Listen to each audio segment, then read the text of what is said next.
Hello, everyone, and welcome to a lovely observation of life where we are diving into different subjects within the consciousness that are very educational, but also derived from my experience of it and all the teachings and meditations that I have practiced to be able to deliver these messages as accurate as possible. If you are new here, thank you for being here, for all of your loves, shares, and subscribes, and for listening to this podcast episodes. If you've missed an episode, you can always go back and listen if you're new here, if you find my voice to be interesting, if it resonates with you, then make sure to tune in to those videos that I've provided before. And today's topic is negative energy, dark energy. In a lovely observation of life, we don't say, we don't judge, we listen. We say, we don't judge, we observe, because there is nothing that we can redeem to be good or bad if we see it from the whole perspective. Because it is impossible to know the whole truth. For an example, if someone will, in their adult age, do a mass murder, and if we see this human being as a child and experience maybe that someone wants to kill this child, and we find that that is horrible. It is in that moment, but in the bigger perspective, isn't it more horrible that if this child will grow up, it will damage even more? And this might be very out there or triggering for someone to hear, and that's not the meaning of it.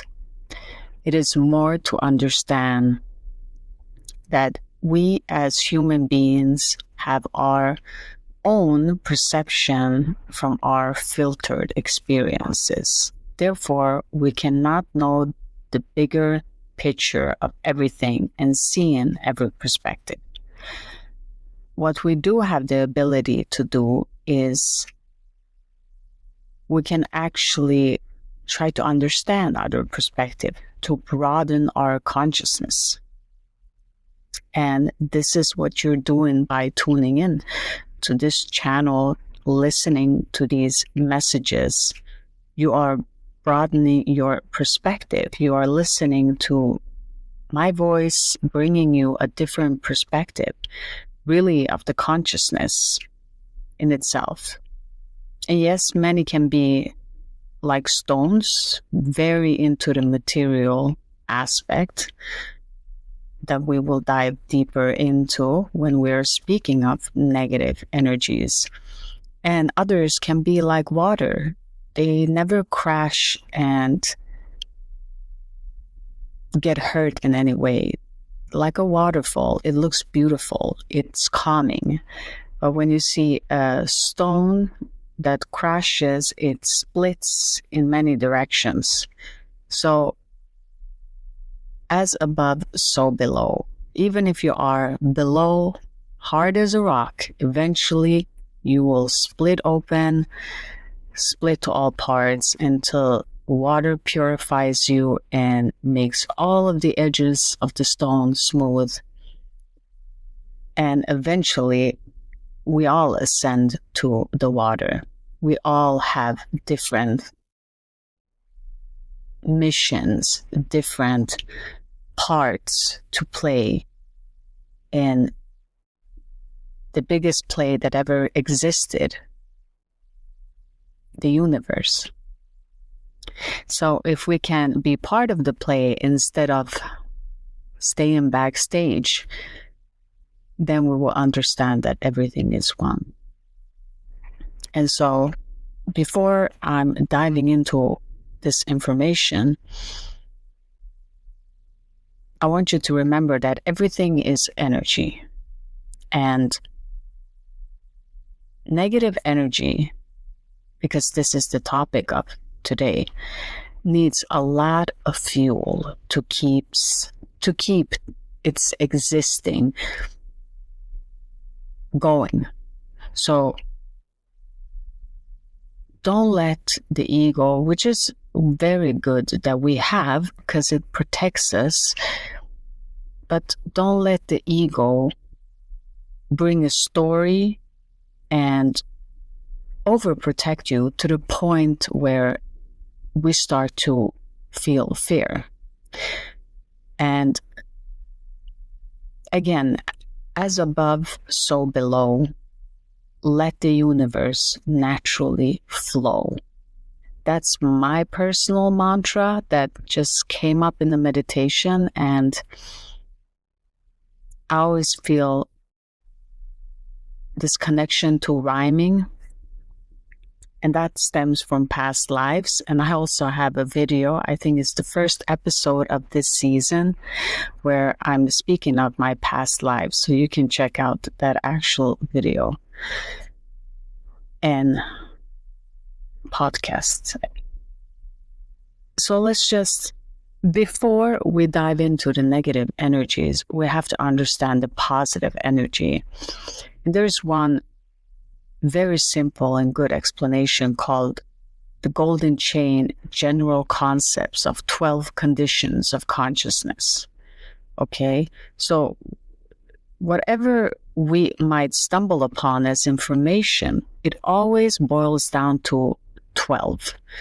Why is the number 12 significant? Well, it's because in this consciousness, in this vibration that planet Earth has reached to, is only able to perceive 12 dimensions. There are so many more dimensions, but from Earth and everyone that is currently on Earth, no matter what being you are, we cannot perceive other than 12. And we can see this in different scriptures when they speak of the 12 imams or the disciples. It's always number 12. 12 is always reoccurring. So there are spiritual hierarchies, right? So as above, so below. We have three hierarchies that we can say is the Trinity, and it's very simple to understand, but I'm going to go through them very fast because we're getting into this negative energies. So the first is cherubim thrones. Those are the highest. And then we have the second hierarchy, which is spirits of wisdom, spirits of motion, spirits of form. And then the third hierarchy, which is archangels. Okay? So those are the third. And then comes the elementary kingdom, nature, spirit, different spirits. So it is different hierarchies and different levels to consciousness. As above, so below. So the higher we can reach up, the lower the roots become.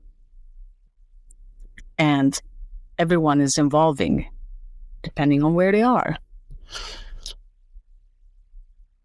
And so again, there is no good, there's no bad. Everyone is evolving where they are and the purpose of their existence, because it's all about consciousness experiencing itself in different layers. And so if we start with the Luciferic beings and their influence, the Luciferic being influence on man is overemphasized on personal and spiritual experiences. So, meaning that these ideals of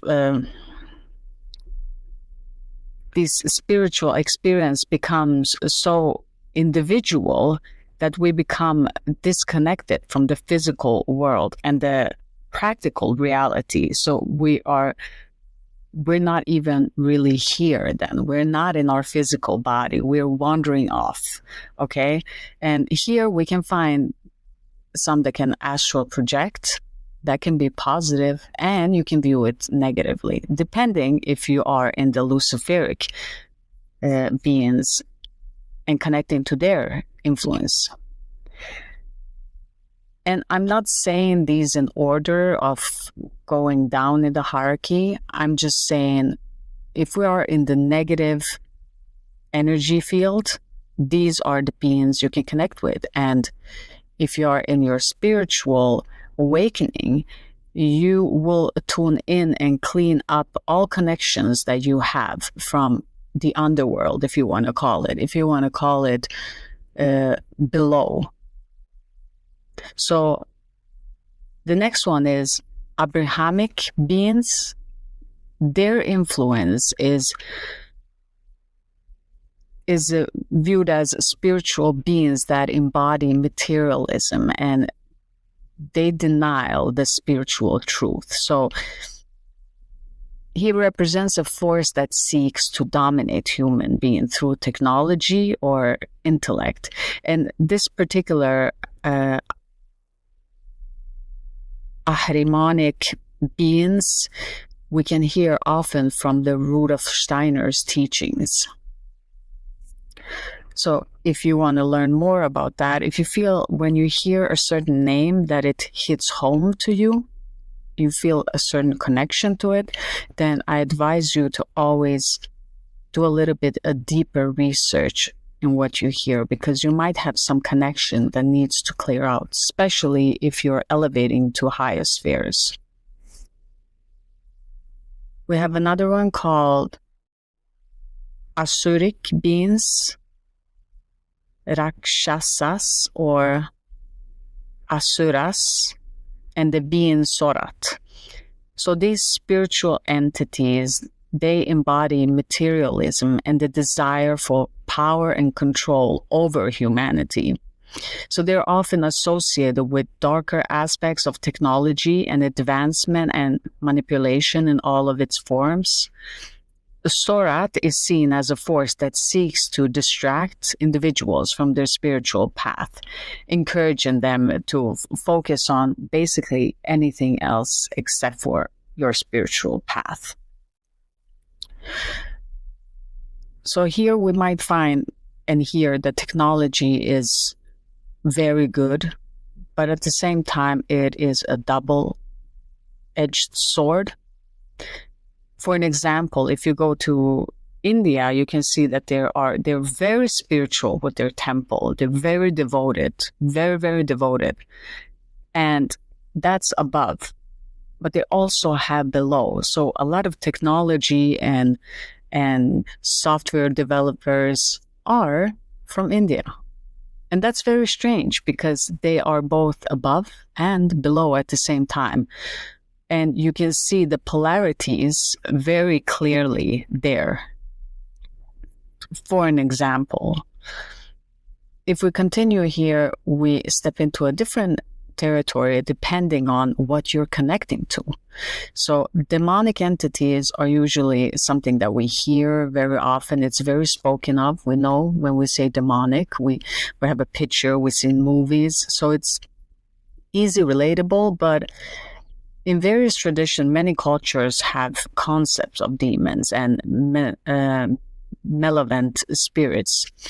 They embody always chaos, temptation, and evil. And again, in chaos, we create. So even if we might say that chaos, we view it from a perspective as bad, when you are going through a spiritual awakening, you understand that chaos is needed because that's exactly what you will go through. You will go through chaos And therefore you will understand that, wait a minute, chaos might not be so bad when you see it from this perspective. So it's all about how you start to shift your perspective and broaden your horizon of understanding.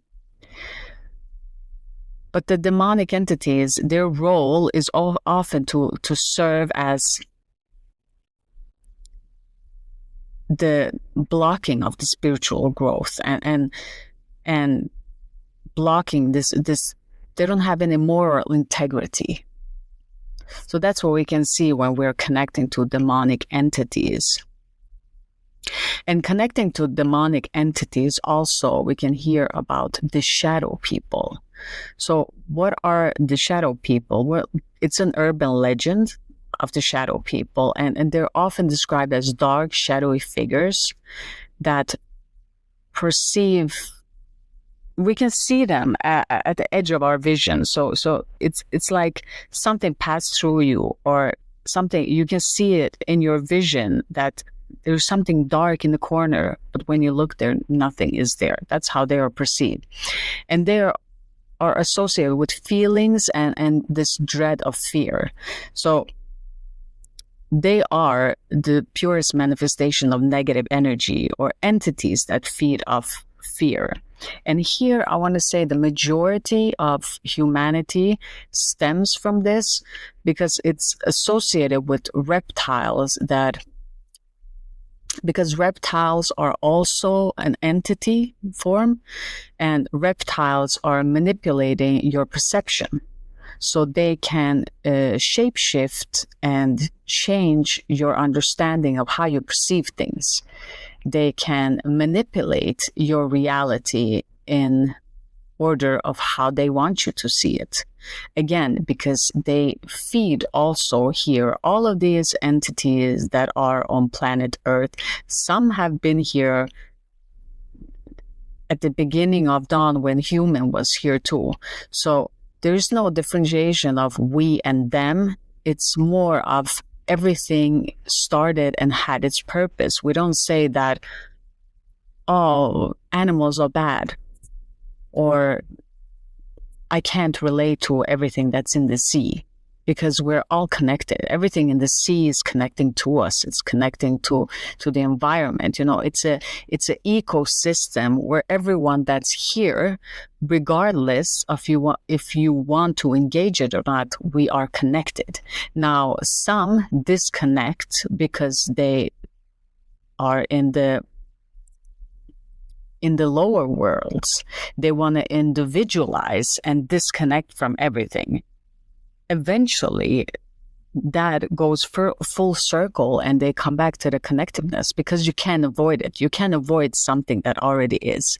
It doesn't matter how big the wave is, or how the wave perceives itself to be a wave, and it's so big and it's powerful. Eventually, that wave will crash into the water, and everything will be the ocean. The wave will come back to its senses and say, oh, wow, I was so big and powerful, but there is no me. It's just the ocean. It's us. It's no one, really. So that is the connection that comes back. And I want to share a story with shadow people, because when I was going through awakening, for me, it was a lot of fear from my ancestors. And I saw a lot of shadows. I mean, a lot. I could see them pass through me, especially in the nighttime. They could pass through. I could see shadows everywhere. I wasn't afraid of it, but I felt like I was clearing out many things from my ancestors, where they were very fearful of these shadows. And so when I first felt the fear, but then I relaxed, because I was connecting to higher dimensional beings that keep assuring to me that the more that you relax and just let it happen, you are safe, okay? You don't have to, if these can hurt you and would hurt you, wouldn't they have hurt you before? There's a reason why you're still alive, because you're feeding something. So something wants your energy, your life force. Someone is living through that. And this is what the lower world's entity do. It doesn't matter if it is a reptile, if it is a shadow, if it is a negative entity, it will live off life force. And life force is the same thing as we in a human body. When we leave this body, the body doesn't uphold itself. It's just simply dead stiff, nothing is there. It's because it is the soul, the consciousness within the body that keeps it alive. So that light holds a lot of energy.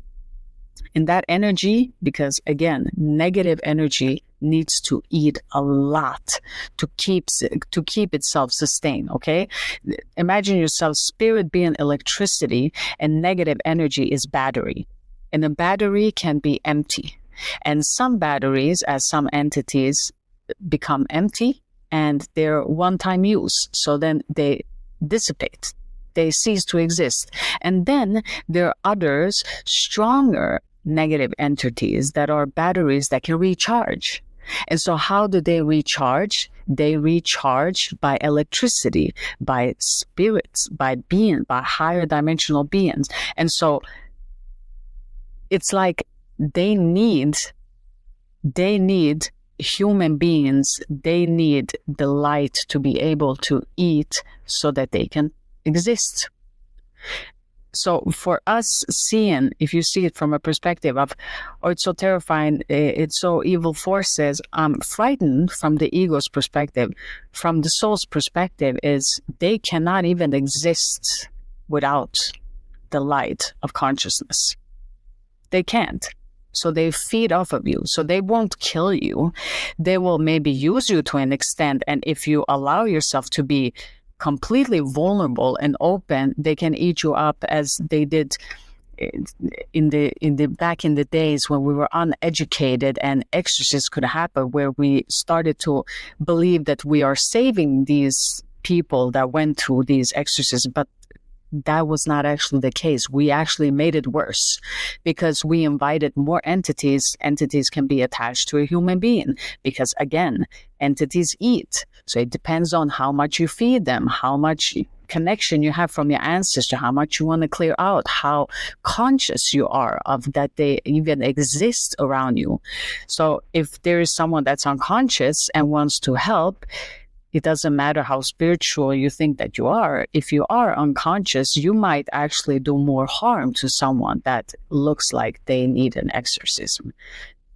Actually, no one needs an exorcism. They just need to be more conscious, because the more conscious you are, the more clear you are. Nothing can use or abuse you when you're aware. When you're unaware, you're more of an easy target for negative energy. So when this is understood, it becomes a whole different thing when we understand this. And there's no need to have fear for anything, or no need to see it as we or them. It just, everything exists to be able to learn, to grow, to observe. Everything is in its consciousness. It doesn't matter if it's in the shadow or if it's clear in the light.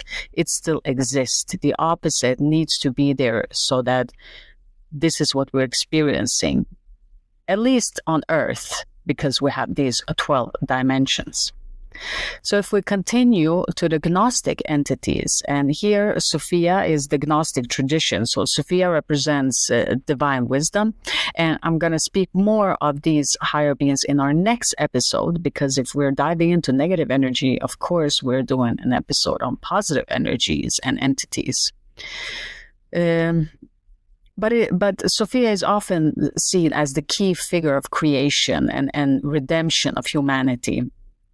And here on the Gnostic entities, we have archons, and they are believed to be here from the beginning of time. So they're considered to be the rulers of authorities and to hinder spiritual enlightenment. That's what they're doing. We have in the biblical, we have the Nephilim, and they are described as giants, okay? The falling angel that exists before the great flood. And they're often associated with corruption and violence. So these are different. So these different names and different entities are energies. Energies, we can give them name. And when we give something name, we actually speak it into existence of it being that powerful. When you give it a name, it starts to exist more. So I'm giving you the names of those that are existing and that have been very known to have a lot of force energy where they can actually do things. The grays are a different negative energy. These are more alien beings from other planet. These particular associate with abduction experiences and UFO sites. And here, my mother used to say when she was alive that she was abducted, and she could describe and she could say that they put a chip in her and she knew exactly where it was. And she actually had a scar of it. And this is a personal experience. I can't go in and say this is how it was or this is not how it was. But in my ancestor, we have had this spiritual connection to different beings. And so her connection to that was very real. It was, she knew that no one will believe her. She went to sleep and they abducted her in her sleep. So she was in a different dimension. And why I believed her story is because I've had my own experience too, where I've been connecting to negative beings, and it is between the sleeping state and the conscious state is like a middle stage before you enter or bridge over to another state where you leave your body completely. And on those stages, entities can sometimes interfere. And when they interfere, I don't feel like they're very powerful, but they interfere like curiosity, like we human beings are curious and we can't go too close. And their defense mechanism all the time when I've been aware and just, oh no, I'm not sleeping, but I'm not awake. Where am I? This is very strange. I get conscious and it's like they can read off my energy that I'm being conscious. And when that happens, all of a sudden things slow down and I get heavy. I can't move. It's like it freezes me so it can take its time to put me in this in a waking state or put me in a sleep state. So I've been in those stages in between where the first you freak out, but after a few times, I've learn how to handle it and where I am. And so I've noticed the flavor of it and, oh, okay, I'm here. Something's going to happen. So I'm observing. And I can clearly notice when they also notice. So I try to